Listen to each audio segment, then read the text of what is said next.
আমাদের প্রথম যে কেন্দ্র সেটি কার্জন হল, পরীক্ষার হল কেন্দ্র। কার্জন হল কেন্দ্র, এটি পরীক্ষার হল। এখানে 3টি হলের ভোট গ্রহণ হবে।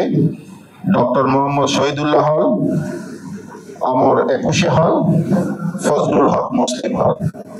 আমাদের দ্বিতীয় যে কেন্দ্র সেটি শারীরিক শিক্ষা কেন্দ্র। এখানে 3টি হলের ভোট গ্রহণ করা হবে। জগন্নাথ হল, শহীদ সার্জেন্ট জহুরুল হল, সলিমুল্লাহ মুসলিম হল। তৃতীয় যে কেন্দ্র ছাত্র শিক্ষক কেন্দ্র টিএসসিতে মেয়েদের, আমাদের ছাত্রীদের 3টি হল এর ভোট গ্রহণ করা হবে। রোকেয়া হল, শামসুন্নাহার হল, কবি সুফিয়া কামাল হল। 4 নম্বর কেন্দ্র হচ্ছে ঢাকা বিশ্ববিদ্যালয় ক্লাব, আমাদের শিক্ষকদের কর্মকর্তাদের যে ক্লাব।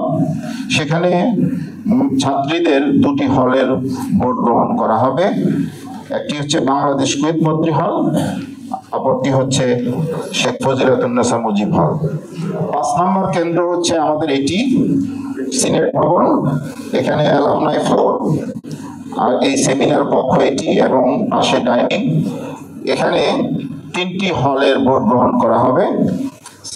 স্যার এফ রহমান হল, হাজী মোহাম্মদ মহসিন হল এবং বিজয় 71 হল।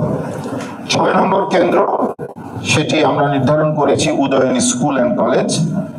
এখানে 4টি হলের ভোট গ্রহণ করা হবে। সূর্য সেন হল, মুক্তিযোদ্ধা জিয়াউর রহমান হল, শেখ মুজিবুর রহমান হল এবং কবি জসিমউদ্দিন হল। এবং ভোট গ্রহণ পরপরই আমরা অপটিক্যাল কাউন্টিং সিস্টেমের ভোট গণনা শেষ করব এবং ফলাফল প্রকাশের ব্যবস্থা করব।